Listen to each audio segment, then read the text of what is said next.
Welcome to Free Cheese, episode 395. I'm your Joe Dix, joined by Matt Sellner. Hello. Mark Augustiniak. What's up? The Free Cheese is a weekly video game podcast about video games brought to you once a week by thefreecheese.com. Mark, I'm going to name a color. You name the flavor of Gatorade that it is. Chartreuse. The fuck is chartreuse? That's what I would say. Matt, I'm going to name a color. You name the Gatorade flavor. Chartreuse. Riptide Rush. Oh, okay. What color is even chartreuse? I don't even know what that is. In my head, chartreuse is highlighter yellow. In reality, it could be... it's like a green. It is definitely not Riptide Rush. Okay, yeah, it's a color between yellow and green because of its... Yeah, okay. There you go. Chartreuse. It's like the color of the vest you wear if you're on the side of a highway and you don't want to get hit by cars. Or you do when you flashing get hit by them. cars. Yeah, I was going to say you're flashing them down like, hey, over here. Yeah, hit me. Hit me. How are you two doing this week besides learning your color wheels? Great. Absolutely fantastic. Baseball's back. I'll just leave it at that. Back. Well, more on baseball later, but it's back on air. Are they doing everybody's locked in Phoenix, Arizona, playing out of a single stadium? Nope. They are trying to do this the legit way. They have already postponed one 3-game series because of COVID-related issues. Awesome. They're doing the regular thing. Most, if not all, the stadiums have some kind of capacity allowance. I know Camden Yards will be at 25% when that time comes around. Are they doing it like a movie theater style where it's like, hey, only every 15th chair can be sat in? Yeah, they want you to buy all the tickets together, and then they're going to kind of put you they call it like pod areas, and I guess it would be like so many seats away from one another, and in certain sections, so that way they don't have to bring all their vendors and stuff like that. How are they doing concessions? Well, I imagine they'll probably put everyone in certain sections, so that way not every one of those concessions are open. You know what I'm saying? Sure. Yeah, because you could just wander around and drink and pee on the ground and stuff. Yeah. Mark, how about what's going on in the world of Mark? I was going to say in the world of professional bowling, and I don't know why. Oh, man. Nothing but gutter. Let me tell you what. Who do you think you are? I am. My brother just discovered that clip this week and sent it to me, and he then FaceTimed me after sending it to me and was like blood red laughing, and we had a great time. Fun fact, former Orioles broadcaster Gary Thorne on the call on that strike. Oh, well... I expected that from Mark, not Matt, but how's Mark? All right. I've been having the quarantine because I had a friend who was positive, and so I got tested negative, but that could have been false because it was too soon to test, which I did not know was a thing. So if people do not know, wait about a week before getting tested. And now I'm just waiting results on test 2, but I'm okay. No symptoms. I think. Yeah, good. I assume it's okay, but I just want to be sure, And friend is doing much better? Yes, friend is doing much better. Good. What does one do when they are completely trapped? I ask as if we all haven't been in the last year, but I mean... my life isn't much different. Yeah. Other than I have to order food for delivery instead of pickup. Sure. I rather do pickup. You have more options that way. Yeah.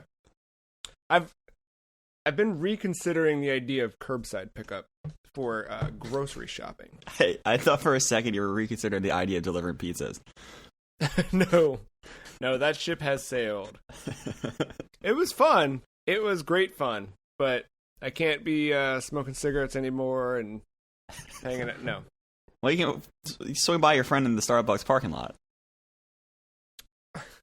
He is, when the world is in a normaler place, I say the three of us hop into my car, we go get some Taco Bell, we take a cruise on a Sunday night, and we just peak. Because I bet you, I bet you, No cops can stop him. No cops can stop me from playing Monster Hunter Rise this week, as I've invested a significant portion of my life with this game at this point. I'm so happy that this worked out for you. Me too, dude. I am, believe me, after spending $60 accidentally, I'm incredibly happy that I'm into it. So I have a lot more. I think last week I had a pretty good starter idea of what the game was and some of the changes, but now that I'm into it, like, it's still, you know, the thing for me with Monster Hunter is it's still that hook of,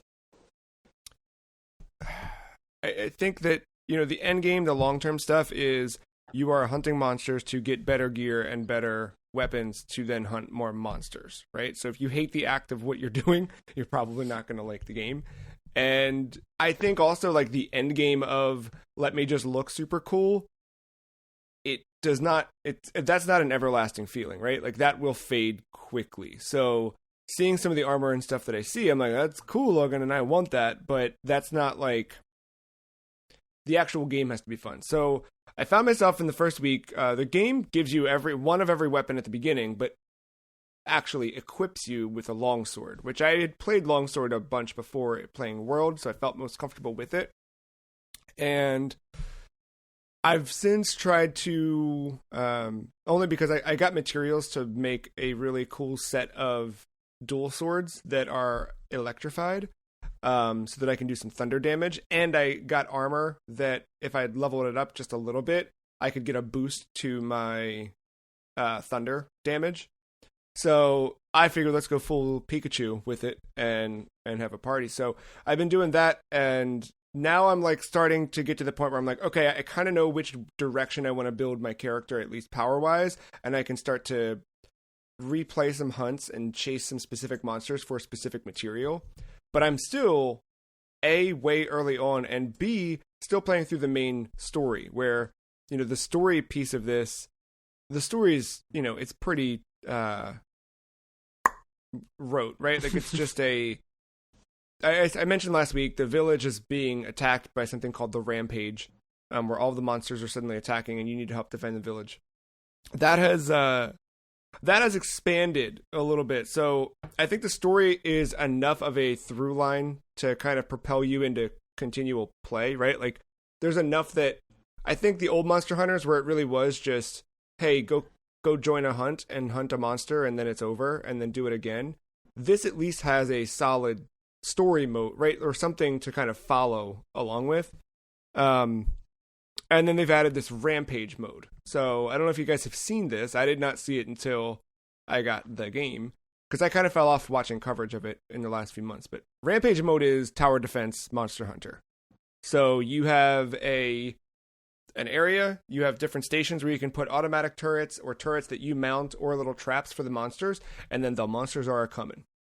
Story-wise, you know, the monsters are trying to attack the town because something is driving them to do that. But the actual gameplay-wise, and you can do this, it's weird. I did a couple of them online accidentally before doing the story-based one. So, like, I did all this stuff, but then I did the story part where they're actually, like, tutorializing it and teaching you how to set up things, and it felt kind of like, well, I already know what I'm doing, so. But it's several rounds, there's different gates, and kind of, if they get through the last gate, it's game over. But that gives you different rewards that you can use for different types of upgrades and things, so there's benefit to playing that mode. I don't know that I love it as much, because you are really most effective when you're behind a turret or behind some sort of mounted thing versus actually going and slashing away at a monster. And I think the fun of this game is learning combos and things like that, which I've learned combos. I had never done that before, but I actually found there's a training area that shows some on-screen prompts that are like, hey, this button combination will do this move. And I'm practicing. I'm like, okay, I know how to hunt. Some things that I think Mark will like, but it will still not be enough to draw him in. Meowcenaries. So you obviously have palicos, right? The little cats you can get. You can hire a bunch of other cats and dogs to then do things for you. So there's like somebody you can say, hey, I need this material, and you can give them one of the buddy palicos or palamutes to send out on a ship and go hunt for them. But you also have Meowcenaries, which it's kind of like there's the different maps that you can go to. What happens is you choose a team of Meowcenaries to go to a map, and they have like 5 different things they'll do. So it might be 5 different monsters they fight, or it might be like maybe they'll go mining, and then they'll hunt a monster, and then they'll gather herbs, and then they'll hunt 3 more monsters.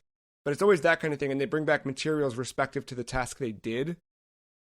But the animations are what's great. So in order to get Meowcenaries, you have to hire buddies. As you hire buddies, it's all randomly generated cats and names and things like that.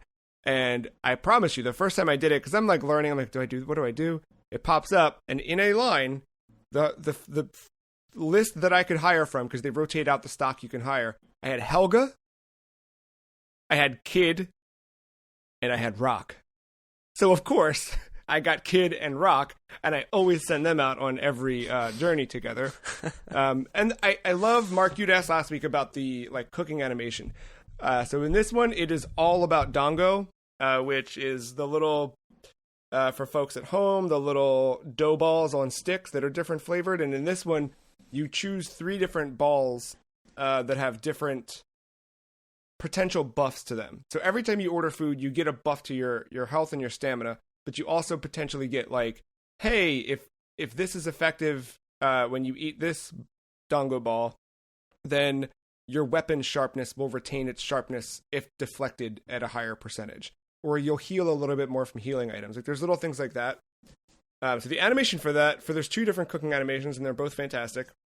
And there's also a separate one for Meowcenaries, where literally all the little cats and dogs you put together to send out on a journey put kites on their back. And they go and run and jump off a cliff, and then a cat who's got like a whole like executioner's outfit on stands behind him with a big fan and just and sends them all off in a gust. I love that stuff. Like there's so much like little flavor to the world that I think like really just gives it a sense of personality that I like discovering those things. I think I would be more intrigued if you got rid of all the humans in Monster Hunter and we're just all cats. Yeah, they should do a spin-off game where it's just Monster Hunter, just cats. Meowster Hunter, I don't know. Like, that's... Yeah. Well, you know what? And now I'd want the Palamute, because I think you could play as the cat and then ride on the dog. I think that would be that'd be fun. I also, another thing that Mark will like, but will not be enough to bring him into the game, is these kind of like Resident Evil-esque scary movie things. Whenever you are entering a hunt against a monster for the first time, they do these kind of like film grain, almost like classic Japanese movie film grain thing. And this Vincent Price voiceover reads like a poem about, not even a poem, it's just like a little limerick, not even a limerick. He reads something that rhymes a little bit, and it's always about like, it's more than a haiku, but it's kind of like, it's sing-songy in a way, but it's always like, I don't know. Don't walk forward, yes, lest ye be weak. It's not spoken in Old English. I don't know. It's like, those who hunt the hunter seek, watch out for this monster will make you weak kind of crap. And it's very Jumanji. It is. It is that. And they show the monster kind of like in its natural habitat, like doing its thing, and they like do these like kind of like freeze frames at the end, and it makes it super scary. They're well done, and I think they introduce you to that monster in a cool way. Because in the end, like most of this game, you know, the core of it is all the different monsters and getting to know who they are, how they react, how to defeat them in different ways. And it's been cool where you have to learn patterns. You have to watch animation. The same strategy is not going to work for every single one. And then after you take one down or you hunt one for the first time, you can then go back and review in your notebook, like, oh, it's actually weak in the neck versus the tail, right? Like, there's those things that I'm now learning. There's a couple other things that were neat. Like, I really liked, again, I liked the combos, but I also liked some of the things that I'm discovering, like in the world itself, like or during combat, things like that. There's statuses that happen. Like, you have those wire bugs that really help with traversal, but I was playing in a snowy area, and while in there, I got a thing that was like, "Hey, it's too cold for wire bugs. You need to use something to heat yourself up, or evade to heat yourself up." So you can actually just roll a bunch, and that will warm you up enough to warm the wire bugs, and then you're back in action. That's kind of neat. But yeah, it's I'm super happy that I got it and that I'm into it. It's been, I usually after work, I'll do like 1 or 2 of the village-based missions that are like the solo single-player stuff, and then I'll jump in and do a bunch of hunts with strangers. And it's been cool, and surprisingly, everybody's on their stuff. Like, everyone knows what they're doing, and strangers work well together, again, surprisingly. But yeah, Monster Hunter Rise. It is a game. It's a very, very good game. And I think, I don't know. I feel like I'm going to just repeat myself over and over again, but I really like it, and I like that it has so much depth to it. So I think I'm like 20 hours in right now. We'll see what happens in another week. But so far, it's the jam. Have you guys seen any of it? Like, is it... You guys are on social media. Is it prevalent? Are people excited about it? I haven't seen much of it in my little circle. It could still be the thing of like Monster Hunter people are very excited about it. But... Yeah. I see blips here and there. But yeah, I'm not like diving into like a Reddit or anything. Yeah, I remember Monster Hunter World did really well sales-wise, and I know that this last week, Capcom announced that Rise did 4 million in its first weekend, which I think World had done 5 in the same amount of time, but it was on everything, PS4 and Xbox doing that 5. So 4 on just Switch is pretty good. Yeah. Yeah, and the first DLC is out. So I want to at least get through the core of the game before the end of the month, because their first DLC is going to be out with more monsters and like a proper end game for people. So we'll see. But yeah, all about leveling up, finding new weapons, finding new gear. I'm having a tough time figuring out which gear I want to go to, but I think I'm kind of finding a lane, which is cool. Sort of real Mark, grind you're begins. finding a lane, huh? Just say that's where the real grind begins. Yeah. Once you find that one piece that you do really want, and then it's like, well, yeah, you've been having some fun with Wario Land. Actually, you've had a whole Wario type of week. Yeah. I don't know what started it, honestly. Know what? No, I do. It was definitely Mario Party. Oh, yeah. I was just like, you know what? I miss playing Wario games. It's been a little bit. And so I wanted to... I have the Game Boy ones on my 3DS. Right. But I was like, I had to re-download them or whatever. So I wanted to go into the eShop, and I couldn't connect my network ID. I was like, oh. Was that related to the Wii U thing, or was it because of that weird hack that they had a year or two ago?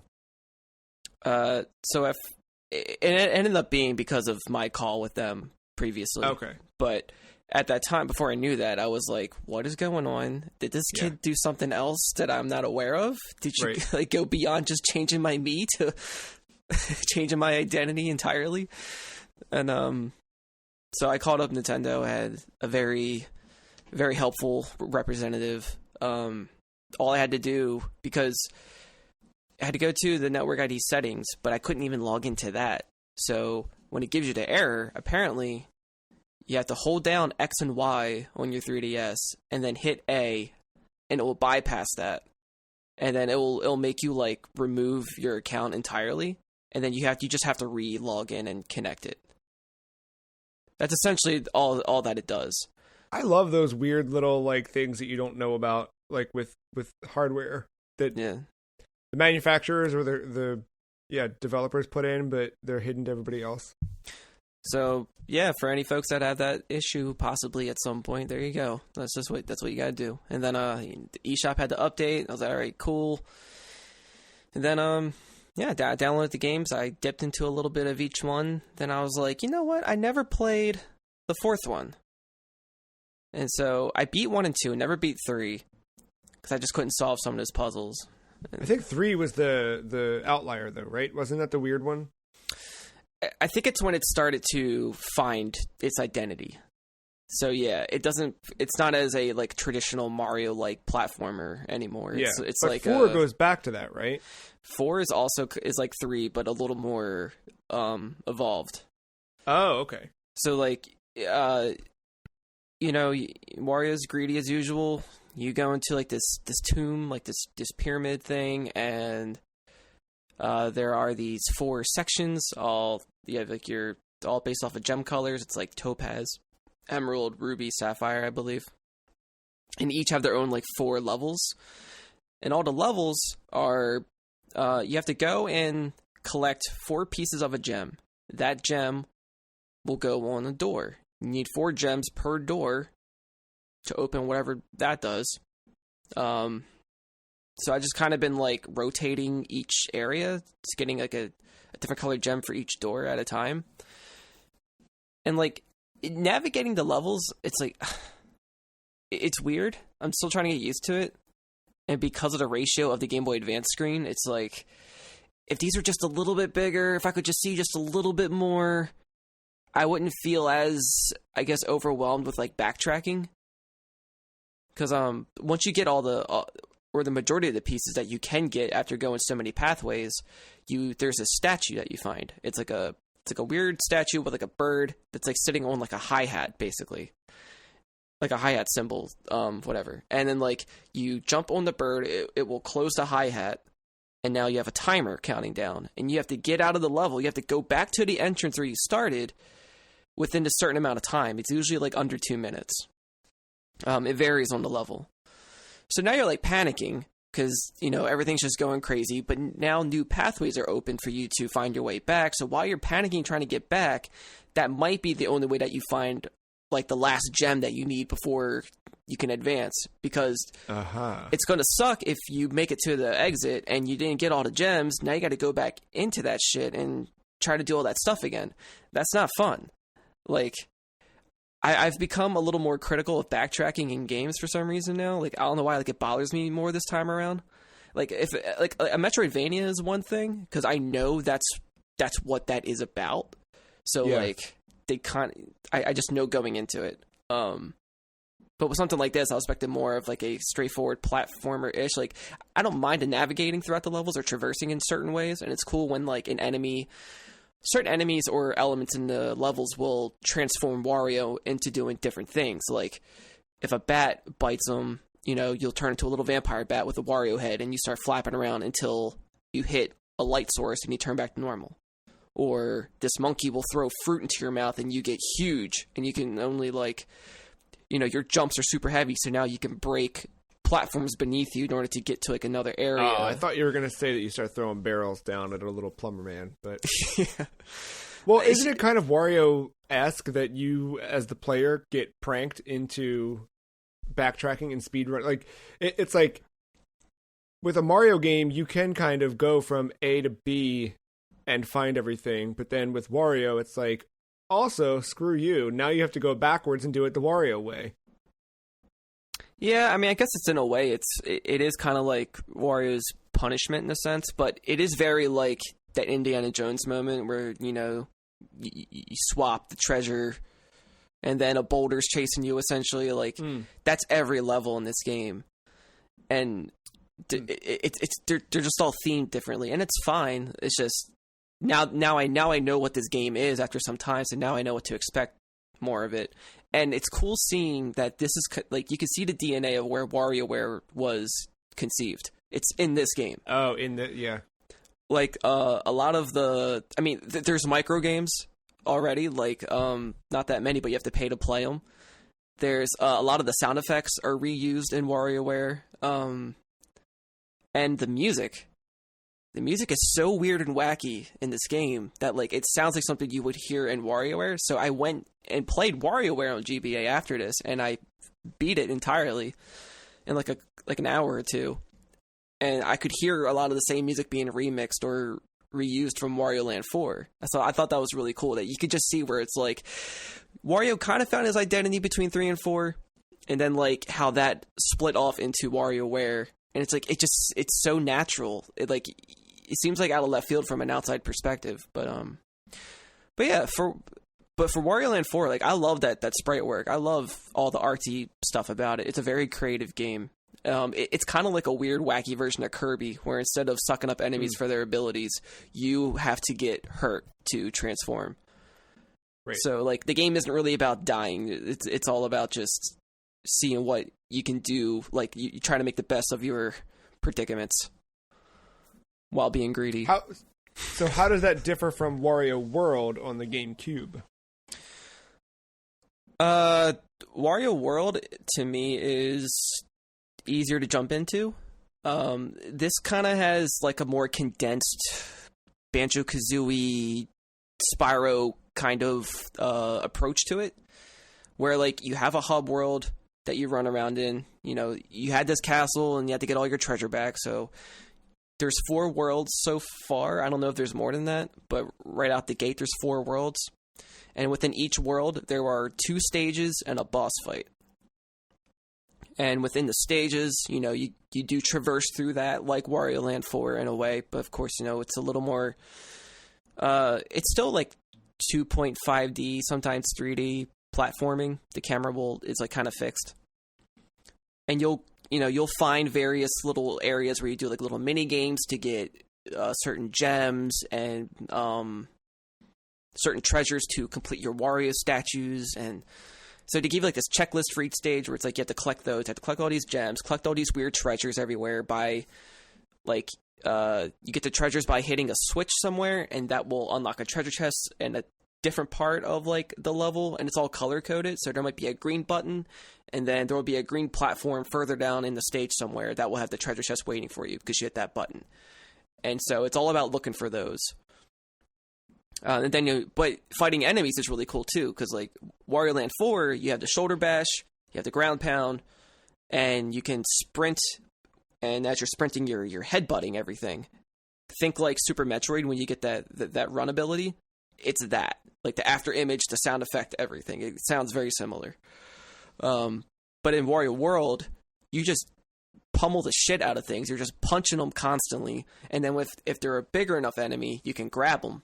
And then from grabbing them, you can either, like Wario Land, you can throw them, or you can do Mario 64 style, where you're grabbing them like Bowser and you're spinning them, and you can hit everyone with that enemy spinning, or you can chuck them afterwards, or you can jump in the air and do like an insane pile driver.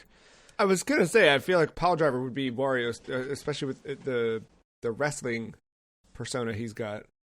Yeah, so it's like a lot of the moves that you see in Smash Brothers, like a lot of it comes from between this and obviously some WarioWare stuff, but mostly Wario Land 4 and Wario World. With Wario World, I've beaten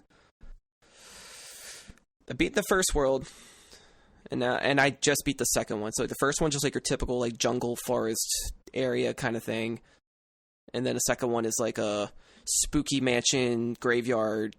And then it turns into a circus, and then you fight a weird dragon thing. It's not that... It's thematic, but kind of.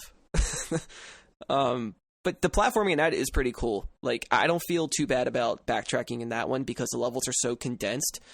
Like they go far enough to where it feels like you're getting your time worth spent out of it. And then once you reach the end of the level, there's like this weird statue, and you need out of these 8 red crystals, you need at least 3 or 4, at least right now, to unlock the mini boss at the end of these stages. Because all these little extra bonus stages and these little mini boss stages, they're all trapdoors. You have to ground pound through. Sometimes with other bonus stages, you need an enemy to pile drive through in order to open them. If it's like a if it's a metal door. Because you have wood doors, metal doors, and then the boss door. Boss door, you don't. It's just you. You just need your fat ass and just pile drive through, and you fight them. But if you don't want to fight the boss right away, there's a little balloon next to the statue, and that will pull you back to the beginning of the stage, So you can be a completionist and find all of the other treasures. So like you might have hit a button way later in the level that unlocked a treasure chest in the beginning of the level. It's kind of for those situations. So you don't have to keep going back in and whatever. And it's cool that you can just leave a level whenever too. Like you don't have to finish a stage every time if you were missing a treasure or something. So it's definitely a lot more approachable. It feels pretty solid. Like I don't know, like in ways the game feels rushed, but not in a bad way, like in like a creative sense. Like they use these assets, they had like such minimal designs, but yet for some reason for this, yeah, like Wario seems like it gets all like the scrapped ideas, it feels like, and they just try to mush it together to make something, and it's just like, just see what sticks. And it's like, I don't think you could do this with any other franchise with Nintendo. I think like Wario is like the best guinea pig for all this weird stuff, which probably explains a lot of WarioWare, honestly. I was going to say, then all the really weird ideas just get thrown into WarioWare as a micro game. Yeah. But the music is always so good in all these games. My favorite. Kirby ends up... Kirby's usually born out of prototypes from HAL, where they come up with weird stuff, and then they're like, this makes sense for a Kirby game. Yeah. Unless they turn it into Box Boy or something, but yeah. I love Box Boy, but I still am curious what that Kirby game would have been. True. Yeah, very true. Yeah. But yeah, Wario World's the one that I feel like out of the Wario series is not talked about a lot. You know what I mean? Like, yeah. Wario Land comes up regularly enough in conversations regarding Wario, but World I feel like was just more obscure than the rest. I don't know why. It's because the world traversing, like I said, it's like a very condensed like Banjo Spyro kind of thing with how hub world. But then when you get into the levels, like I said, it is still kind of platforming. But for some reason, the first words that came to my head when I was playing it was like casual Devil May Cry. Because like the way you just go in and just beat up shit and keep moving on, like who cares? Yeah. Has there been another? No, that's kind of unique. And like, what I really love about it, the vibes for that GameCube era, like it has a lot of like Luigi's Mansion vibes. Not so much in like it's like a spooky theme, whatever, but just something about Nintendo in that era where like there was some kind of funk added. I don't know how to describe it, but like Wario has that essence in it, and it just feels more, I guess, a little more refined. I think that was the era where Miyamoto stepped more into a producer role and let other people start to play with the toys. Yeah. And you got to see some weird experimentation happening. And they were also struggling to find footing with GameCube in the, PlayStation dominated era. So I think they were a little more willing to try some weird stuff. And get this. Guess who developed Wario World? A specific person or develop or like a... It was external developed. It wasn't an internal project? I mean, I think there was some collab, but Treasure. Oh, wow. Interesting. Yeah. And I was like, all right. Huh. So like one of the composers, like they worked with a Nintendo composer, but they were mostly known, I think, for like Gunstar Heroes and Sin and Punishment. And all that kind of stuff. Wow, it's like you just wouldn't expect that when you play this game. Like you wouldn't think that was outsourced. I still need to finish Sin and Punishment 2. That was a fun one from last year. But yeah, you've piqued my interest. When you said this week you were playing Wario, I was like, oh, I hope you're playing the Wario Land stuff because yeah. But those two, I don't think I've ever completed any of them. I need to actually like sit down and give them some time. I think. You could probably beat the first one within like an hour. Oh, okay, cool. Yeah, it's pretty short. They're on 3DS. Maybe I'll grab them there and play through. Yeah, I might do that because buying old digital games is fun, and I like having the option to buy old digital games on my favorite platforms. And I wish that all platforms would continue to do that. After last week's rumor, PlayStation confirmed on Monday that the PlayStation 3, PlayStation Portable, and PlayStation Vita stores are going away this summer, beginning not beginning, I guess, ending July 2nd. PlayStation 3 and PSP store functionality will no longer, purchases will no longer work. And August 27th, you will no longer be able to buy things via the Vita store. Yeah, and then they kind of also silently killed the web store version that were still kind of back-end working if you knew how to navigate to the URLs. Those died just before this announcement. So yeah, buying things on those stores sucks right now. My PSP cannot connect to the internet because the wireless capabilities that we use as a species now have changed significantly. So I can't actually connect to the network. I could change some settings about the local network and make it work, but for what I'm doing with that thing, I don't think I need to. Vita still connects and PS3 still connects. However, they're both incredibly slow, worse than they were before. PS3 still has the weird bug where if I click on a game to buy it, there's no actual buy button or add to cart. The space is there, but the button's missing. So you just need to, if you want a game, you have to click on it, let it open the page for the game, and then click again blindly, and it will add it to your cart and take you to checkout. Or you can hit continue shopping and just keep adding things to the cart. So, yeah, this sucks. And I think the thing that sucks the most is there's no transparency about it, right? Like, I am sure, right, the reason for this, if you recall, like, we couldn't change our PlayStation Network names until, like, a year and a half ago, right?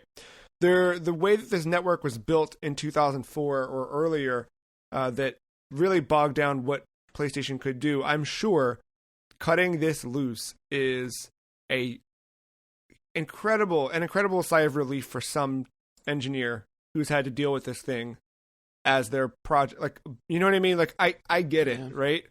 And they say as much in the email that they sent that says, after thoughtful consideration, we decided to make these changes in an effort to focus our resources for PlayStation Store on PlayStation 4 and PlayStation 5. And through that, I understand that these stores built on that old architecture, the amount of purchases that they're seeing coming in from that does not justify the cost that it would take to modernize those stores to make sure that they still work moving forward. And they do say that you'll be able to re-download your purchases after the fact, but it sucks. It just sucks. And it would suck less if they could say, hey, this sucks. We know this sucks, right? But there's none of that. It's just like, we're doing this to make the new thing better. Also, we're selling an all-digital console right now, so buy games digitally, and then maybe you can not do that in 10 years. That part also sucks. Yeah. And I know. Like, I was not every day of my life sitting down going, what's on the PS3 network, right? But it was always nice having the option of, I want to play that game. I want to buy that game. I can buy that game, right? I know that a lot of people's first response to this is like, all right, well, piracy will go up. Because, sure, of course it will. But, you know, it was nice having like that huge library of PS1, PS2, PS3 games that would not have existed otherwise. It sucks.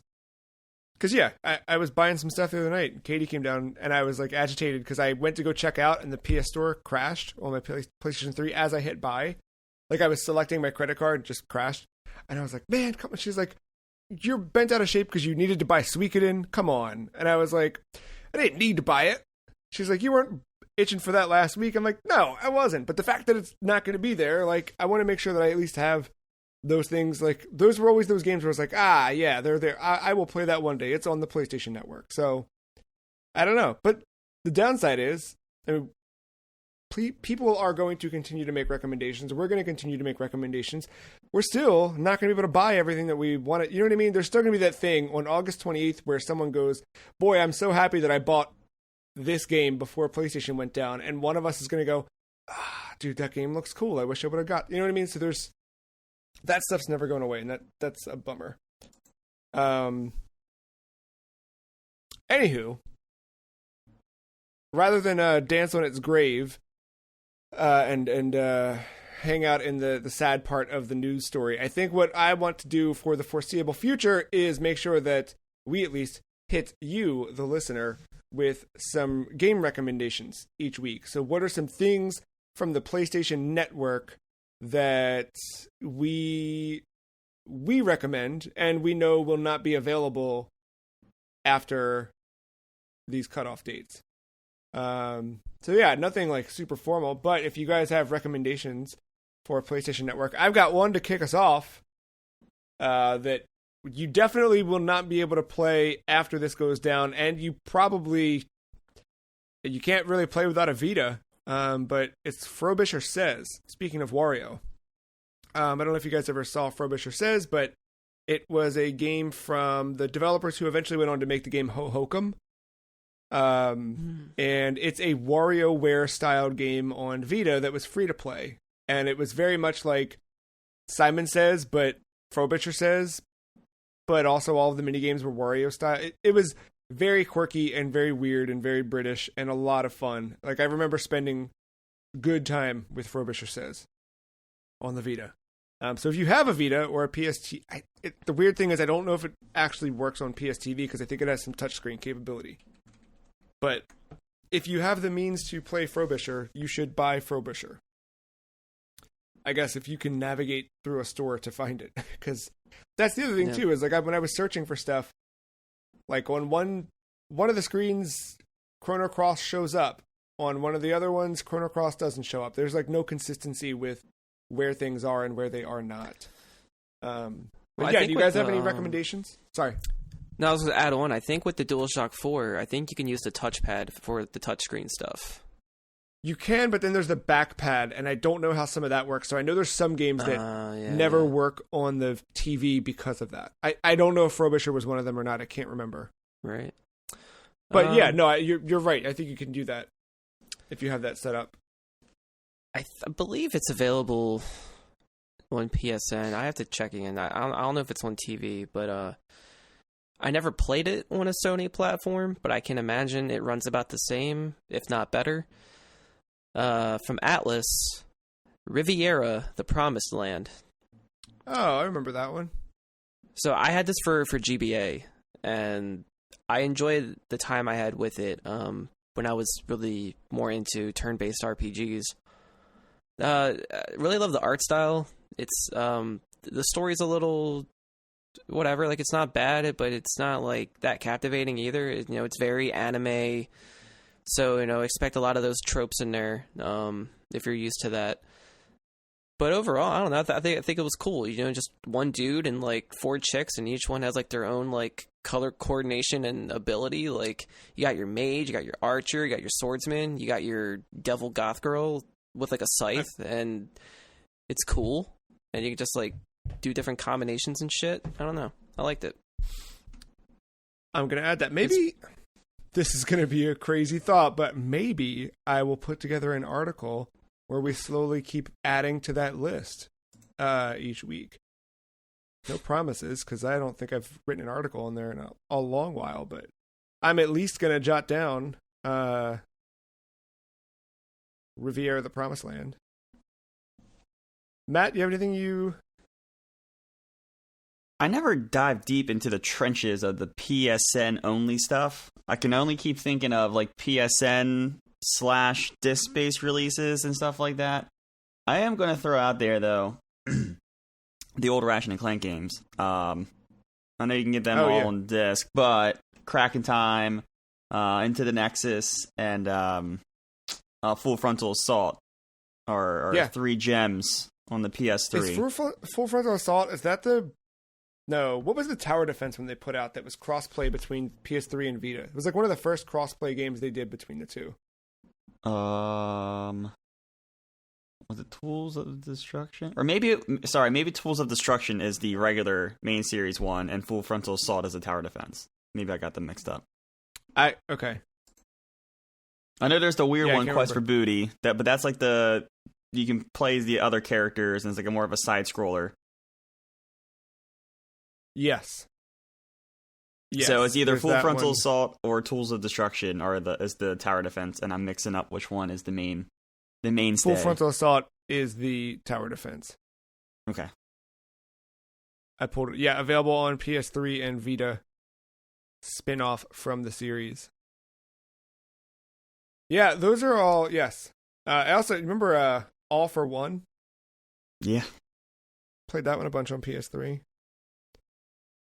But yeah, no, I also... think you grab those before, so that way you can prep yourself in time for PlayStation 5's Rift Apart. Right. Which that other game got a 60 frame update this week. Sure did. I was thinking about going back to it. One. In a post, this isn't the game after Bloodborne world. I should get back to it. Yeah, there you go. Yeah, we'll keep, doing a couple recommendations each week as we get closer to these things. I've already seen some good lists out there. I know Retronauts put out a PSP. They're going to do 100 game recommendations. The first chunk is just PSP only stuff, so go check that out. Who else had a good one? I've seen it popping up in different like forums and stuff that I check out where people are making some good recommendations. So I think if you've got a little community you go to, it's not too hard to find people talking about stuff that is good. But yeah, Frobisher, Riviera, and Ratchet. Get them while you can. That also, oddly enough, this led me to buying Gran Turismo 5. I had Gran Turismo 5. It was given to me as a gift for when I got my tonsils out. A friend of mine was like, you're going to be doing nothing for a while, so here's Gran Turismo 5. And then I lent that to somebody and never got it back. So this week, I was like, I want to drive a CRX in a video game. You have those cravings as you do on a Thursday. And I was like, oh, I've got GT5. I'll just play that. And then I went to go grab it. And there's a big old hole right in the G section. And I'm like, okay. So I was like, well, let me go on PSN since times are running short. No Gran Turismo on there. The only Gran Turismo that's available on PSN is the one for PSP. Wow, really? So, yeah. So, went on eBay, got me a hot copy of the PS3 game on its way for $6. I'm going to dive into that a little bit. Was 5 the one that released like into the PlayStation 4's life cycle, or was that 6? That was 6. Yeah. 5 was the one that was announced like when the PS3 was announced and then didn't come out for 4 years. And when they did, it was a prologue that tied into the PSP version, and then at some point they put out an HD concept of what it would look like. Yeah, there's that whole thing. Yeah. From last week's discussion about this, I did end up jumping a little bit into Alundra, which I don't remember if Mark had recommended it or I started seeing Alundra stuff. You started talking about Alundra stuff, and Alundra just became a part of our periphery even prior to this closure announcement. So I jumped in, and I am not far, but boy, is this a Zelda game. Mm-hmm. And a neat one at that. So as Alundra, he's got this weird, he's called like a dream walker or something, and he can walk through people's dreams. So basically the dungeons in this game, if we're lining it up par for par with Zelda, there's an overworld and there are dungeons. However, the dungeons are the minds, the dream worlds of people who have been afflicted with a curse of some type or an ailment. So as Alundra, you need to work your way through their dream state, fighting off the monsters and demons within and solving puzzles. And as you do that, you will conquer the darkness, I guess. I just got through, I think, the second dungeon. And they're short. Like, when I say dungeon, don't think Zelda where they're very long. They're more like, they're long shrines from Breath of the Wild, right? Like, there's some puzzles that are like, ooh, how do I do this? And I actually wasn't expecting the puzzle side of it so much. There was one that I wandered through, and there's these blocks that fall. I'm like, why do these keep falling? And I realized you need to go along the top path first, and then come cross a bridge and go down. Like, you have to go in a very specific order to make sure the blocks don't fall. They're like subtle puzzle solving things like that. Nothing crazy. But I got through that, and I got to the point where the guy that you're staying with, he says, I'm going to start making weapons. So if you need weapons, come talk to me. So I think I'm going to start to get things that are not just a single sword slash. So I'm excited to see how that one shapes up. But it's I did not expect this to be Zelda-esque as much as I've heard it compared to that, but I did not actually expect it to feel this much like a Zelda game. But with its own flavor too. It's cool. The music's really good too. Yeah, like the second I saw you had the ability to basically do the Pegasus boots without needing the Pegasus boots. I'm like, all right, I see what we're getting into here. Yeah, you just hold triangle and dash away. So that's been fun. Playing that on the PlayStation Vita, which is still a viable platform in the year 2021. I guess this is the other side of it. Right. I mean, couldn't have been more perfect timing, but Xbox announced this week that it is extending its backwards compatibility program to cloud gaming. Of course, cloud gaming not yet on anything but Android phones and still in beta, but for Xbox Game Pass Ultimate members, game streaming, you'll be able to play a select library of backwards compatible titles, which, I think the eventual goal for Microsoft is to make sure that anything you can play on an Xbox, you can play on any of the devices right? Like that's where they're headed. So I'm sure it won't be long before you can play these 360 games on PS4 on PC. But yeah, coming to phones now. And yeah, a very, very, very 16 original Xbox and Xbox 360 games are now available on Android phones and tablets, with more games coming soon. But I mean, it's kind of stuff like, you can play through Banjo-Kazooie. You can play through Fallout, Fable. A lot of the stuff from Rare. And it seems like people from Rare are heading up the actual initiative for getting this to work. They interviewed someone on Xbox Wire from Rare right in the wake of this announcement, who kind of just had some quick pieces about the importance of backwards compatibility and game preservation and that kind of stuff, which all seemed very convenient to have that conversation this week. I think they reached the right audience with this announcement. And also, I don't know. I'm not saying they weren't planning this, but it seemed very much like it was a good week for them to be able to announce this. I'll put it that way. Yeah, and I'm going to follow up on the iOS thing. Just yesterday, one Phil Spencer tweeted about Walmart spotlighting xCloud, how it works with XGPU, and what you need. You just congratulate Walmart on the advertising. Someone replied to this tweet saying iOS soon, ? Phil responded himself saying yes. Nice. So, maybe sooner rather than later for us iOS folk. That's good. That's very good. I'm very excited about that. And then Xbox replied to that with side eyes. So, yeah, I mean, the other side of it too is like, where am I going that I can't just play it? But, I mean, we're going to talk about Apple Arcade later this episode, but I mean, the fact that I do kind of want to play games on my phone even while I'm at home now means that, something like xCloud on my phone might actually be okay. You know what I mean? The same way that I would play a Vita lying in bed or watching something, I might also want to do that with an Xbox game. So even being at home, cloud gaming can be cool, I suppose. That was not the only really cool Xbox news this week, as they announced that MLB The Show 21, PlayStation Studios' very own MLB The Show 21, will be day and date release on Game Pass. Why do you buy a PlayStation? I don't know. Legitimately, I mean, there are exclusives coming, but like I remember for Matt specifically, like not that you weren't going to buy a PlayStation anyway, but like one of the big parts of I'm Matt, I bought a PlayStation. It was baseball. This is the only way you can play it, right?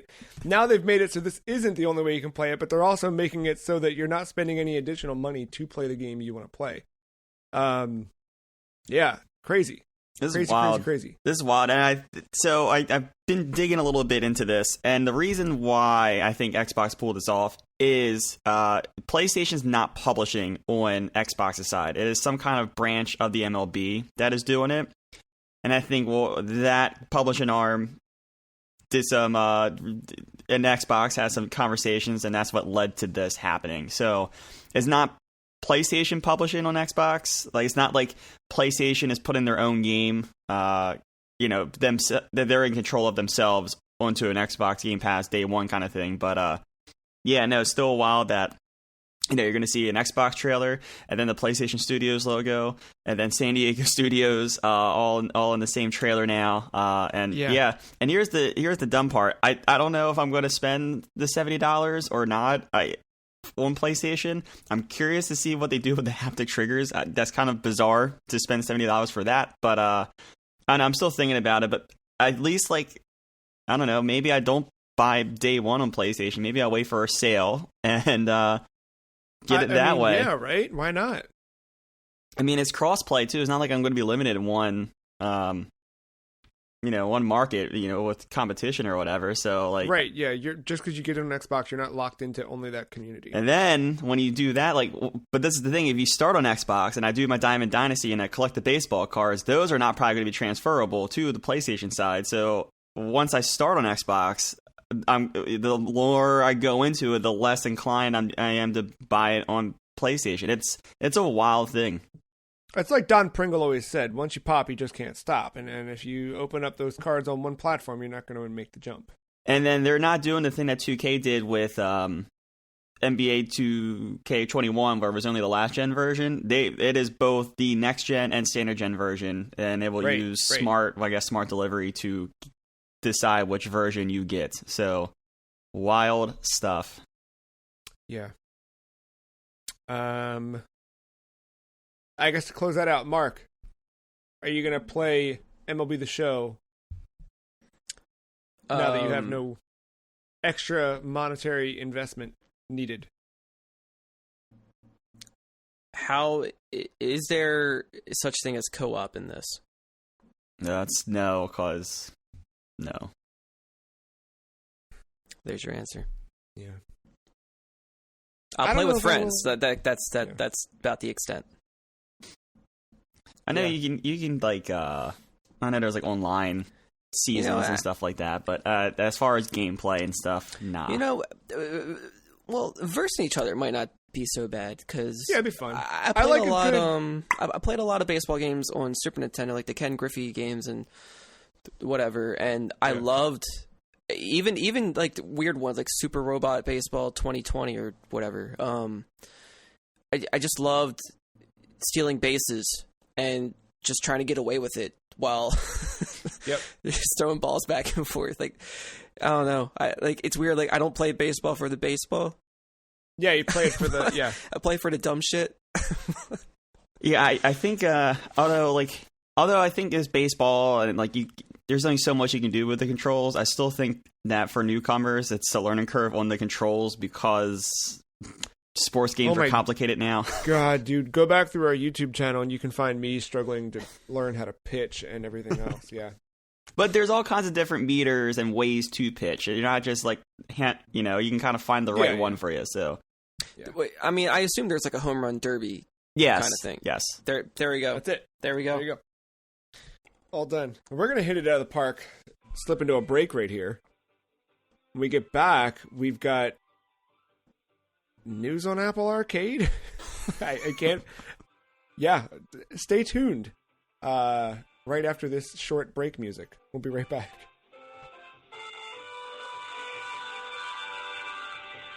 All support specialists are helping other customers at this time.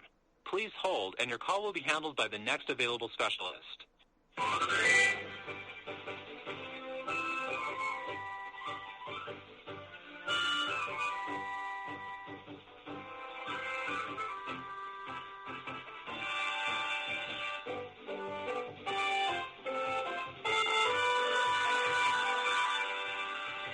If you're calling to purchase an Amiibo, please note that Amiibo can only be purchased through an authorized retail outlet. I don't know if you guys know this about me, but I don't really like April Fool's Day, and I not to be a curmudgeon and a well, it's the Impractical Joker's favorite day because it's just a prank, bro. I just when people do it well, it's fine, but when I feel like so many companies and so many things now, it's like having a corporate Twitter account for a fast food restaurant these days, right? Like everybody just has the same jokes and your joke's tired. You know what I mean? Yeah. I think I did see one good tweet about this, and they were like, March 31st is the eve of a PR firm having to apologize by 5 p.m. on April 1st because of some dumb thing they're going to say. I think it was from Alana Pierce, friend. I think friends of kind of funny streamers, stuff like that.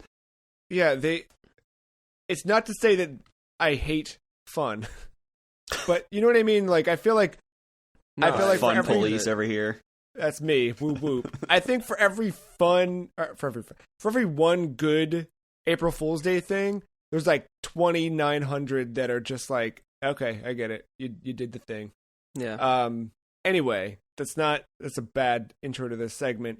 Last year, Platinum Games announced a lie that turned into a truth, I guess. Platinum Games announced Soul Cresta for PS4, Switch, and PC.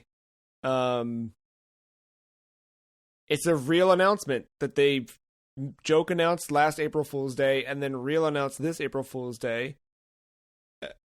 It's an actual shooter game being published by Hamster, coming soon for those platforms. It's one of those things where I don't know if maybe they got, because last year, if you remember, they did their Platinum 4, and this was one of the announcements, and it was like, one of your Platinum 4 was a fake game announcement, and so now they actualized it, which I guess is pretty cool. There's always a little truth to the jokes. Well, I hope there's truth to this next one, because the other April Fool's Day thing that happened was at Uncle Death for Real on Twitter, aka the mascot of hit sensation Let It Die, announced a Let It Die anime's coming to Yotsuyama TV this summer. It's fake. Is it fake? I haven't seen anything beyond whatever was on Twitter about it. I know, and then I've gone back. Let's. I mean, like the poster they used didn't even look like a real anime thing. It looked like. I know. Speaking of anime news, Dota 2 Season 2, or Dota Anime Series Season 2 is officially confirmed. Didn't watch the first one, though, so there you go. Not breaking news, but snuck that in there. You see that? Headline, boom. Yeah.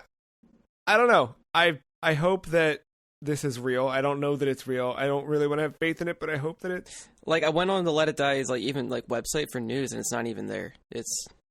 Yeah, that's probably fake, then. Yeah. Which is such a bummer, because I would totally watch a Let It Die anime.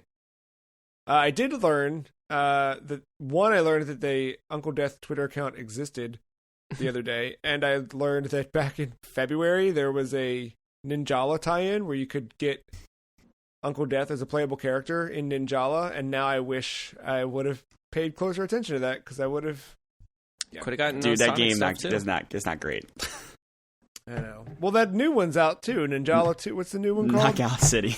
Knockout. Yeah, exactly. I haven't played. I actually kind of want to. Maybe next week. Anyway, that was that. But yeah, Platinum Games announcing Soul Cresta making good on their joke from last year, and then shadow dropping World of Demons on Apple Arcade. So I guess we're gonna talk a little bit about Apple Arcade here. A very weird thing happened. I started seeing news stories that Fantasian from Mistwalker, which is the Sakaguchi creator Final Fantasy studio, I started seeing stuff that had appeared on the Japanese App Store. So I'm like, okay, it's got to be coming soon, right? And then it did, like 11 o'clock at night on Thursday. It dropped for us.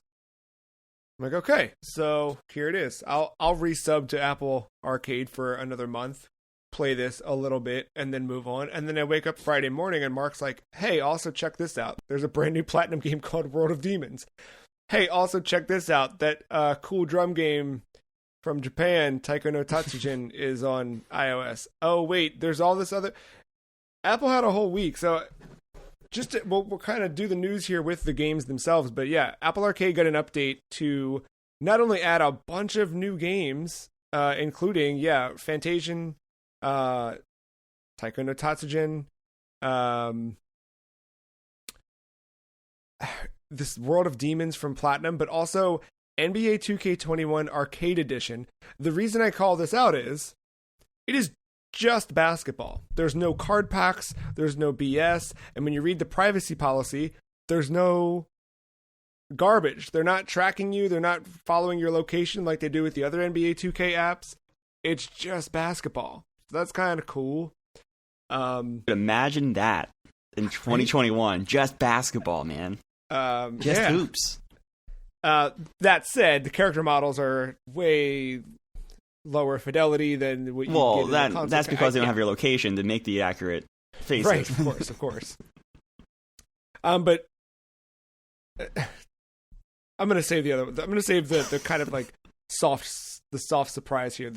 I think the silent winner of this week's releases. But one thing that was neat is there's all of these plus games. So Threes Plus, Bad Chess Plus, all of these games that were previously, a couple bucks to buy are now just part of the service as a plus version. From what I can tell, it's the exact same thing. Like when I look at Threes Plus in the App Store, it shows that I already have some achievements unlocked because I had Threes way back when. So yeah, but yeah, a whole mess of games added. So yeah, like Cut the Rope's in there as well, maybe... right? Didn't that come back as well on Arcade with the Plus Which edition? One? Cut the Rope, like a Legacy edition, Cut the Rope remastered. Some gems, dude. Dude, I remember Badland Plus, Don't Starve Pocket Edition Plus, Fruit Ninja Classic Plus, Monument Valley Plus. Fruit Ninja, Cut the Rope, and Doodle Jump. That was like early iPhone days. Like, oh yeah, dude. Doodle Jump. And so two other ones that dropped. Well, no, real quick. Let's talk World of Demons. So World of Demons I played a little bit of on iPad with a controller. Same. Yeah, and I don't know. What did you think of that one, Mark? I like what it's trying to be, but Platinum loves to keep this DNA from the Clover days where their tutorials are just god awful to sit through and everything pops up it feels like pop-up ads. Yes. Yeah. And like I don't like this. That's why I couldn't play Okami. It's for the same exact reason. I just cannot get into it when I know what there's like. It's such a simple game. It's okay if it's simple. Like it's okay if NBA 2K1 is or whatever 2K21 is just basketball. This could be just an action game. Let me figure it out. You don't have to over-explain all this shit. Just let me hit buttons and figure it out. I like the art fine style. Aside from that. I like the art style. I like the setting that they're in. The idea is that there are these yokai that you need to hunt down and make your friends, and that part you can kind of use them in combo of your attacks. But I played maybe like 20 minutes of it, and I was like, I might come back to this. I don't know. And then we had the Oregon Trail, which is not what you're thinking of. I mean, yes, it is, but it's also a total remake of the Oregon Trail. They've changed some things. They kind of fleshed out a lot of the game systems that you remember. A lot of it still has the same charm. Like hunting still feels similar to the hunting from back, in the old game, but it's its own new modern version of it. This time around, they worked with Native American specialists or, people that can add different historical and more accurate historical context to the game so that it's more inclusive. Well, yeah, and not as ignorant. They phrased it best in there. Say it again. Ignorant. Yeah, for lack of, but yeah, that's probably the best. And yeah, there's still a lot of like, as I was playing, I did like kind of one good run or whatever, and stopped. But as I'm playing it, like so much of what you used to do, it still is happening. Like you're still moving automatically from right to left, and you're finding things along the road and interacting with them as they happen. Like it's still basically the same concept, but brand new art design, new ways to interact, but it's still kind of the same. You know what I mean? It still really is. So, remember a couple months back where I was playing through Oregon Trail and like all those old like Mac games or whatever? Yeah. Yeah, like and I was looking for a way to play it without being like shovelware on like some website. Like yeah. And this just came out of nowhere, and then some. So like this hit me in all the right spots. Yeah. But from what I remember playing, as you're traveling, like somebody gets sick or had like a broken limb or whatever, like you just had to wait it out. You couldn't like go to an inventory and pick medicine and give it to them, or like you couldn't repair necessarily your wagon. I remember being able to put in like if you had wheels in your inventory, I remember being able to repair that. But yeah, not the toolkit you have in this. It's like the wheels and like the hinge, but you always had to like trade with other people at like little spots, or that was like the only way you could do this. Yeah. So it was really cool that they did flesh that out more. But like, why aren't they riding inside the wagon? Is it really that full? Like, just sit on the damn box. Yeah. When you get sick, just throw them in. Like, let their leg. Why do you have to drag your broken leg behind you? You tie a rope to them and just drag them. I don't know. Yeah, dude, and then cut the rope. Remastered. No, but it's really good. Yeah, I'm gonna save the other big because I think that's the thing too. Is like this was a total surprise. Like it just all flash dumped in a matter of like 12 hours. Fantasian. Did you guys get any time with Fantasian? I'm gonna be honest. I did not play any of this Apple Arcade stuff. I'm literally downloading it all right now. Sick. Yeah. Well, you have to report back next week. I want to. Yeah. I don't know how I like Fantasian. Mark, what do you think? Where did you leave off at? Oh, like early, very early. I did a couple of battles. I tried it in every capacity I could try it. So I tried it on my phone with touch controls. I do not like moving with the touch control option they have. I don't know if you tried that, but it's literally just tap on the screen and your character will run there. So I instead did controller on Mac, and I think Mac is maybe the way to play it, or maybe an Apple TV, but like... Oh, it does have controller support? It does. Wow. Yeah. I mean, I got used to it. I'm like 3 hours in. Oh, wow. Okay. How does it get? I think it does have a good concept there, but I was like... I kept looking at it as, yep, this sure does feel like Final Fantasy. You know what I mean? I wasn't really looking for the new thing.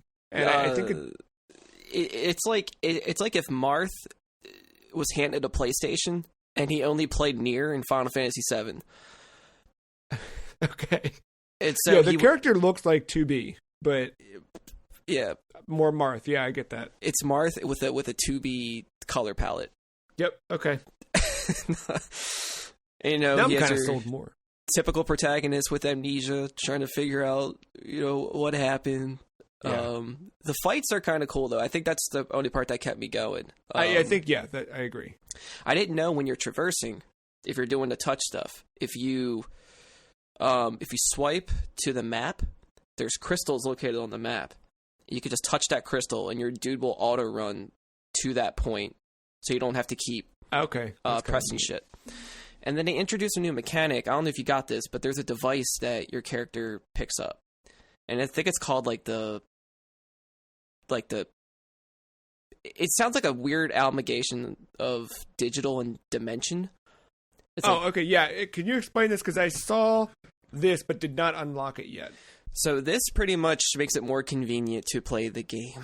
What it will do, kind of similar in a way to Pokemon Go, if you had the Pokeball Plus, where it could auto-capture enemies you've ran into before.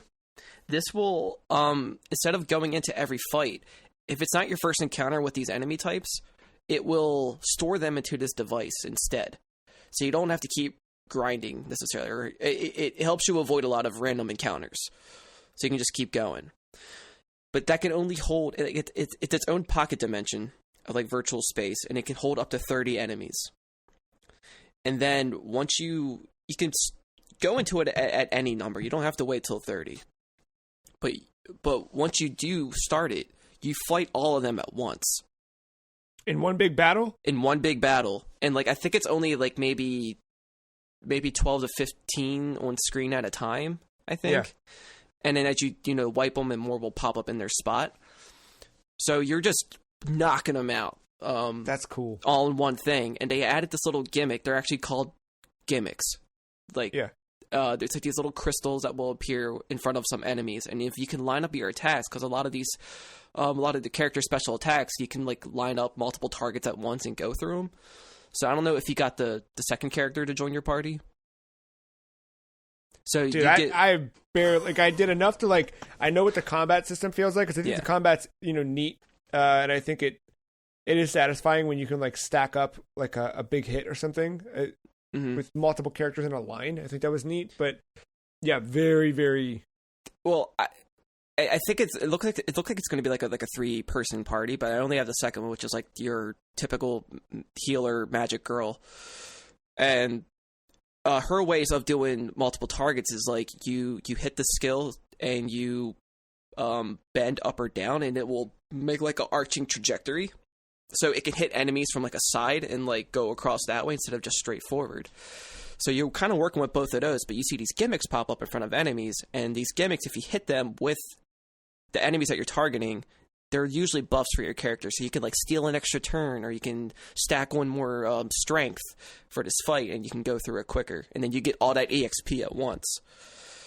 So it's just a quality life improvement to your typical like JRPG kind of game, and so that was really cool. Being able to like tap on the crystals and run around seems really cool. The way you use skills seems pretty neat. It's just a swipe of a finger kind of way. It's just intuitive, but it's still it's still like a basic game. If you've played JRPGs before, this isn't anything entirely new. You're not going to be, at least not in the very beginning. But I do like the modern mechanics they've added to this to kind of update it and make it a little more streamlined, so it's a little more bearable to run through, especially on a device like this. I didn't. All right, you resold me on Fantasy. Like, I was like, yeah, I get it. It's fine. Like, yeah. And I played this before the Tycho game, so now the Tycho game is like my new favorite thing on this iPad. I wasn't expecting to play games on my iPad. I was just drawing. So now, I mean, it's not bad if you're looking for something like this. Like, it's just something kind of simple, like story. I don't care about the story at all. So I'm glad, and you can skip it, thankfully. Yeah. But no, the battles are my favorite thing about this, so I'm curious to see how far they go with that. The battle system seems purely turn-based, is that correct? It is turn-based. It's like your typical, like, you'll see at the bottom, like, whose turn's coming up, and if you defeat an enemy, Yeah. Yep. It's cool. It feels nice. There's a Sakaguchi quote where someone asked him what makes a Final Fantasy game, and he said, blue text boxes. And this is not a Final Fantasy game by his definition. Oh. However, I do not like the text. Like, I think that part makes it look so cheap and mobile. Yeah, that part's like I didn't really focus on it, but now that you're bringing it up, like, yeah, I can totally see that. There is one other weird little element that I have to mention, and it's, you remember in Pokemon X and Y, you had Team Flare? Uh-huh. What if I told you there's kind of an equivalent to that, but it's not a team, it's a trio, and they're called like the shit, what are they called? Like the Flame Boys? They're called the Cinderella 3 or the Cinderella Triple or something like that. It's just these 3 henchmen. They all wear red and black, and like they're so goofy. Like, they have like, I don't know, they just go around putting like graffiti on shit, and like you fight them, like, stop that. But the way their fights are, it's almost like a weird puzzle that you have to solve, because like they were all like, I don't know, they had this burly dude with an axe blocking all the front attacks, so like your sword dude couldn't attack in a straight line to hit the other ones, and the other two, a more like flamboyant dude with like a sword and like some girl with like claws or something like that. Like you had to use your magic girl to like kind of bend around the dude blocking and hit them. I don't know, like they had a very weird like Team Rocket like persona to them. It was just really goofy.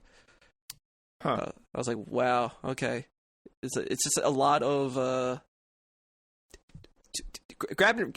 You just felt like a lot of combination of a lot of past games like into one thing. It's hard to see this game for its originality when I see all these other things the entire time, but it's still entertaining nonetheless. I'm gonna keep playing it then. Yeah. Also, sorry, last thing on them. I only brought them up because I just wanted to say that I like their music. That's probably my favorite song in the game. Oh! You got. I thought there was a note. Sorry. Yeah. Yeah. No, you resold me on the game, so I'm good. Thank you. And then finally on Apple Arcade, Clap Hands Golf. What?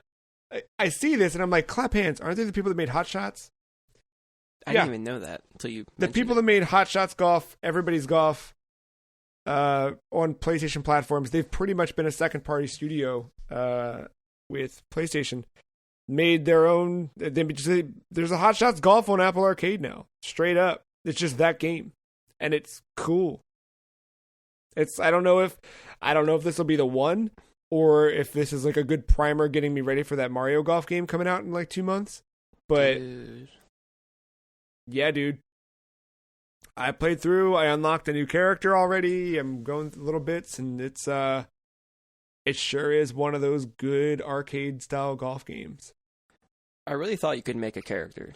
I did too, and I'm kind of bummed that you can't. But I like some of the ones I got. So that might be my favorite part of this whole thing. But now you've kind of resold me on Fantasian, so I don't know. But anyway, I think Clap Hands is good. I just wish it had online. Yeah, maybe they'll add that later. I don't know. Again, for it being a surprise, like even the Clap Hands website, official website, doesn't have any news of this, or it didn't at the time of its launch. So just wait till the golf killer in July or June comes out, called Mario Golf. That's what I said. Yeah. Like it's getting Wario ready for Golf. that. Yeah, this might be a good primer for that, or maybe it replaces that entirely. I don't know. Doubtful. Yeah, I know. And speaking of things coming later in 2021, Koei Tecmo announced Nobunaga's Ambition Rebirth, a new title in the series. There's a trailer out. It's due out in Japan this year. To be honest, the only reason this news story made the cut is because it was the first news story of the week, and it was a light news week initially. But I also have been kind of tangentially always intrigued by Nobunaga's Ambition. I've poked at some of the games, some of the classic games on Famicom and Game Boy and stuff, and curious to see what they do with one of those in 2021. Time will tell. Is that a strategy game? Yeah. Okay, because I remember Romance of the Three Kingdoms. I don't know if that's related. But I don't know if it's part of the same series or not. Yeah, I don't know. I'm not hugely familiar, but yeah. We'll find out more of that later this year. Along with one more quick headline from the week. Summer Game Fest 2021. Jeff Keighley's Summer Game Fest kicking off June. How do we feel about that? Good. I feel good, yeah, because I remember him saying that it's not going to be all summer this time around. Like, it's just going to be a smaller, condensed thing. So I think it's going to be more E3-esque? digestible. Yeah. Yeah. He did. I think he did a great job last summer, so I like. What could he lead with this year that was as good of a banger as last year? As Tony Hawk? Yeah. He's getting the servers turned back on over at PlayStation. Guess again. All right, let's try one more. What Vita if 2?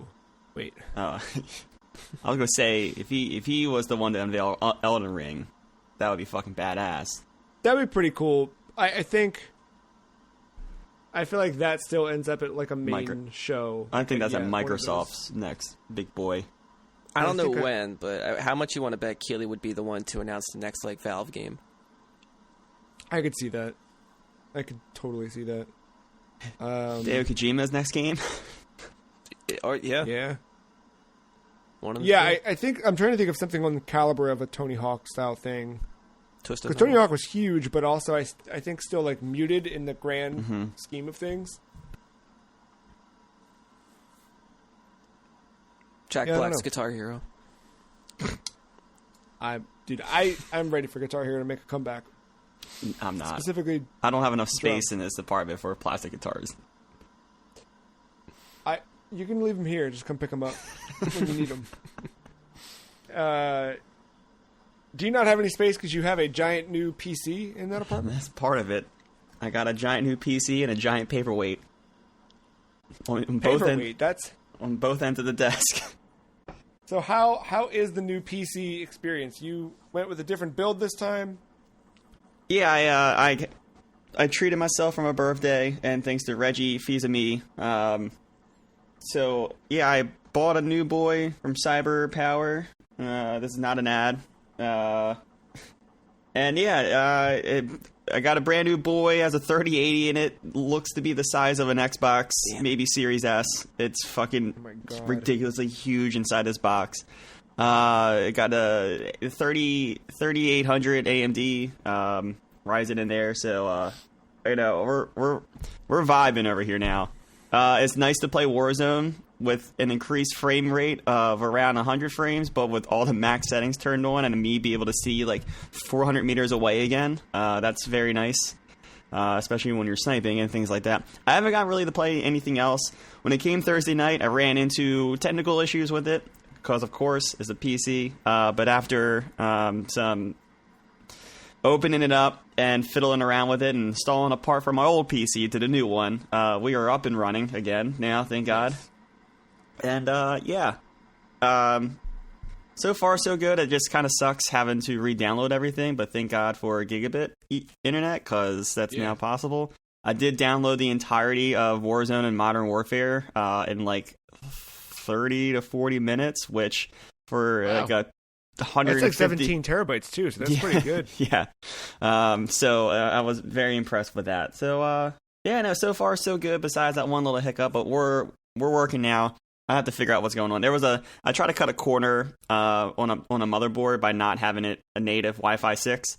I got a PCIe like adapter, a Wi-Fi 6 card, and the one in there, I don't know if the part wasn't working or there was a bad cable, but I ended up taking the one from my old PC, installing it, and we're working and running just fine. So I might have to reach out to them about that. But yeah, no, besides that, I mean, Modern Warfare and Call of Duty were running great. We're going to jump into other stuff this week. I'm very excited.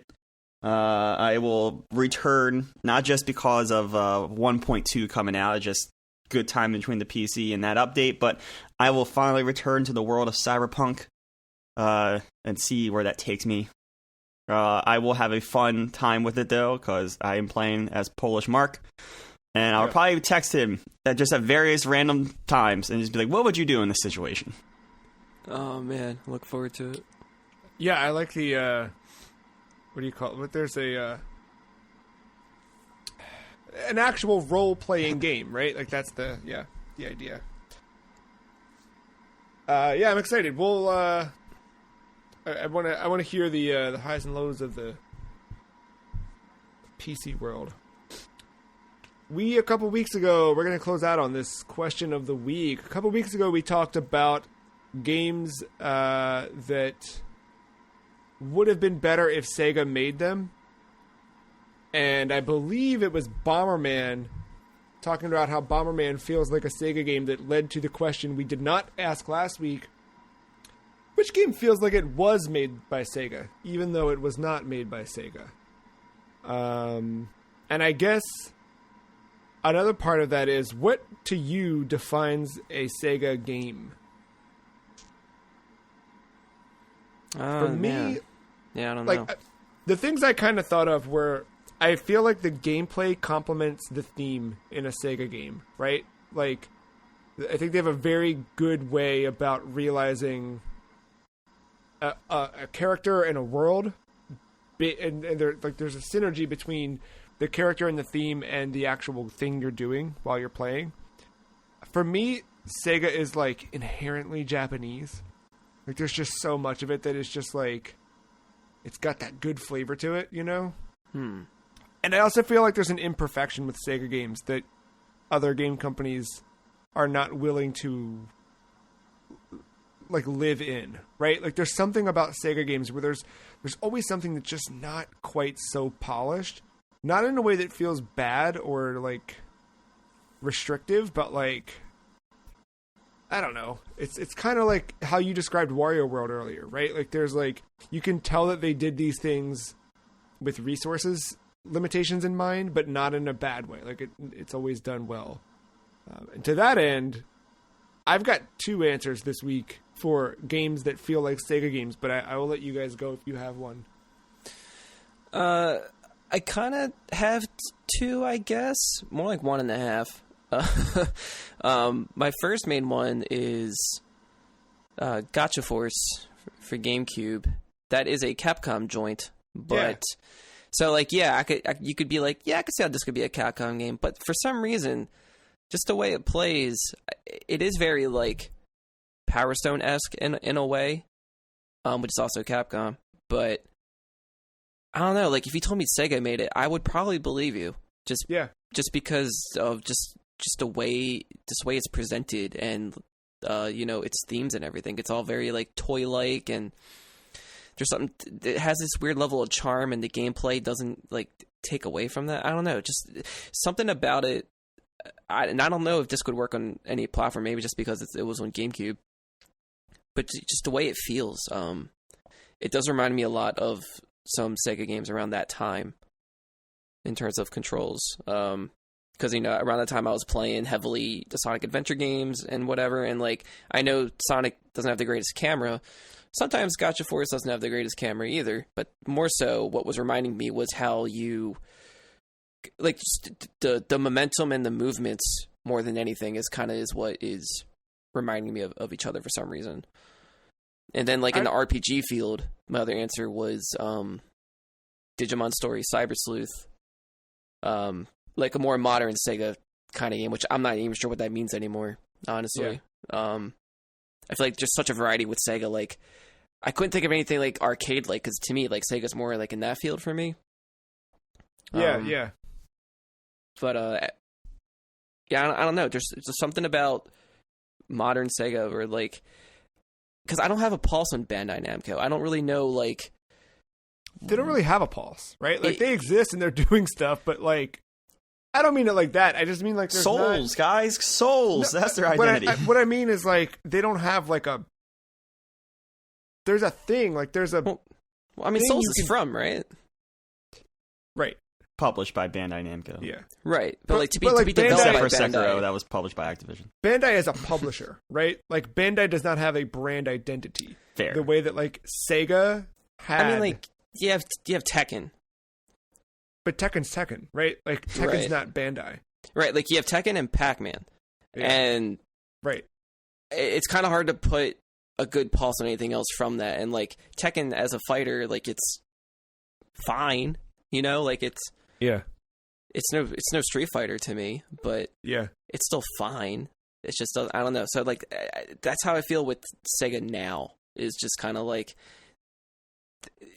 the legacy's there, but how they are today is it's just I can't get a good feeling on it. So, and Digimon's not a bad game. It's also not talked about a lot, so I think that says something about it. It's just kind of lukewarm. Like it's just it the plays underdog. it safe. That's another Sega trait. Yeah. Matt, what do you got? All right. I think a decent answers come at the 11th hour. But for me, with Sega, they're always like the ones that just go out there and do something, and it's bizarre, and it's usually pretty good, except if it's a Sonic game. But like I don't know, like when I launched Motorsport Manager last year, and I saw the Sega wipe come up, I was like, oh shit, that's all right. And then this game was like really good and in depth and stuff like that. I'm gonna go in a weird way, but hear me out. Pro Evolution Soccer is my answer. Because Konami doesn't make games anymore.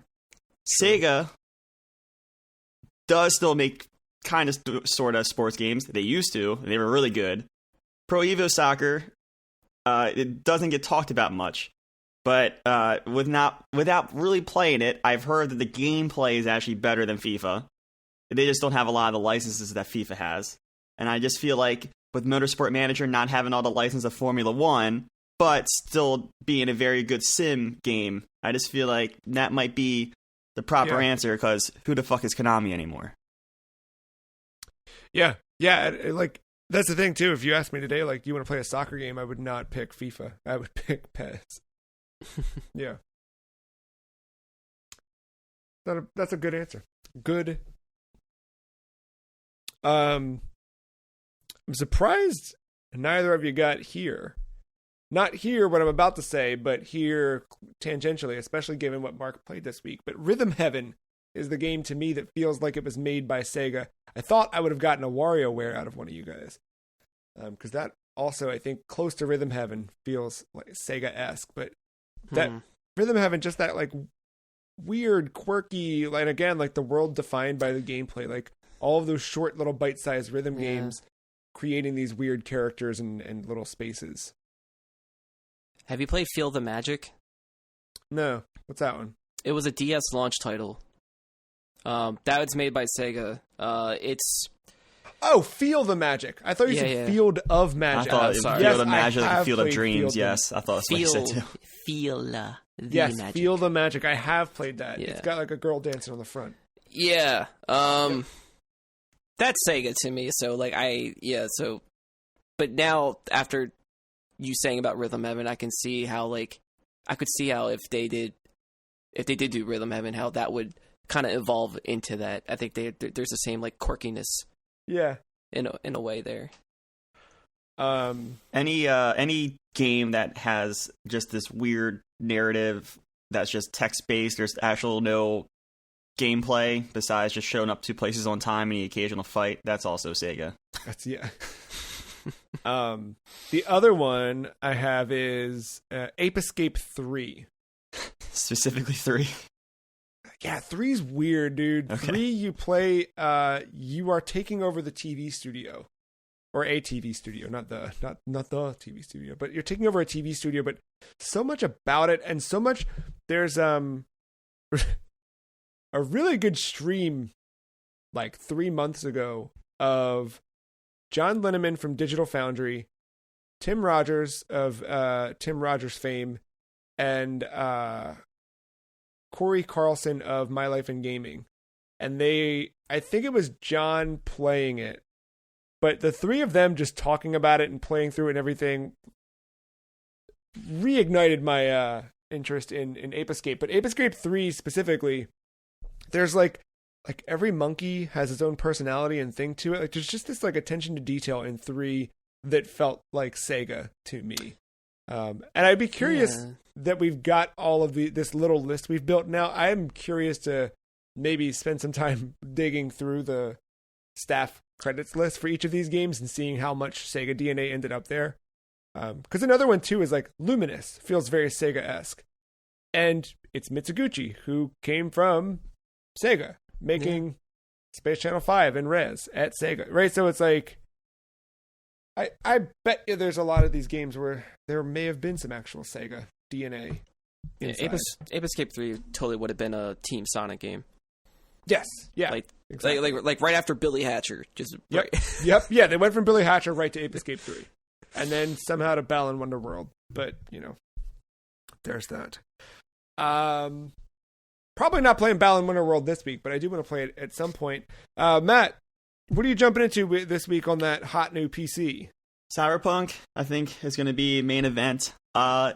I got something new to play on the PlayStation 5 this week. Oddworld Soulstorm comes out on Plus, so oh wow, I will be playing that probably. I have never played an Oddworld game before, so by the way, you also should have a free upgrade for Tony Hawk on the PlayStation 5 because you got that on PS4. The PS5 version sounds pretty dang cool. I thought I had to pay for that because I didn't get the deluxe version. Oh yeah, okay. Well, $10, and you've got yourself a hot new 120 frames a second HDI whole thing. Maybe I'll check that out. Maybe I will. It sounds pretty cool. Instant load times, pretty rad. Yeah, but yeah, Mark? Soulstorm and Oh, yeah, Cyberpunk. sorry. No, you're good. Nice. Curious to see what you think of Soulstorm. I like the Oddworld stuff. Yeah, Mark. Definitely more Wario. I want to finish World at least. I don't know if I'll get to land. And I don't know if I'll get to Fantasia, even though I just said all that. I'm currently on a little cruise ship in that game. I guess it's like the SSN equivalent. Okay. But yeah, that I think I want to dip into Oregon Trail more, and I'm still gonna play the Tycho Pop Tap as it's abbreviated on my iPad. But that would be my in between. That's my little snack game. Yeah, that's a fun little rhythm game. I dig that one. I got some weird ones coming up this week. So this is all dependent on me switching over to the Windows partition on my computer, but there's some developers making a 2D version of Metroid Prime, and their first demo for that dropped this week. So I've got the executable. It's just a matter of actually booting into Windows and playing it, but I might give that a shot this week. I'm curious to see what they put together. The art, from what I've seen in stills, looks really neat. This was another one of those things that was, they put it up on April Fool's Day and then had to clarify that it's not a joke. And it's like, just why? Just wait. Just don't. What, can we? So anyway, I'm gonna try that out, and then another one of those. It's not an April Fool's joke here. It's actually a real thing. Clay Fighter Tournament Edition. Some people making Clay Fighter playable for the Super Famicom. I see your fingers moving on that keyboard. I can send you the Super Famicom ROM if you'd like it, Mark. So I'm gonna pop that on the Mister and give it a shot and see what it's all about. Yeah, I'm gonna spend some week playing old 2D games in weird ways. Yeah, I'll probably download that Metroid as well before Nintendo cease and desist. That's kind of why, I figured if this becomes another AM2R situation, I might grab it before they stop it. Speaking of Nintendo, Mario died last week, and in his wake, we got some other 35th anniversaries to start celebrating. I can already see Matt hasn't done it yet, but his eyes are about to roll in the next 15 seconds. Look, man, Mother 3's anniversary is coming quick. 420 is right around the corner. And we're going to be at the 15th anniversary of that thing. We got that anniversary. We got those 35th anniversaries. We got that Donkey Kong 40th. It might be time for a direct. Just a little taste. Just a little something. I don't know. Maybe. I don't know. Yeah, well, we'll be back next week with another episode. Until then, you can follow everybody on Twitter. The Free Cheese is at Some Free Cheese. Mark is at Aug_Mental. Matt at MattyIce131. Podcast at thefreecheese.com is where you can write and tell us which game you think feels like it was made by Sega and what you think about Fantasian. That's it. That's all I got. We'll be back next week with another episode and some interesting topics next week, including the 1-year anniversary of something. More on something next week. Thank you, Mark. Thank you, Matt. Thank you, listener, for listening. We're out. Bye.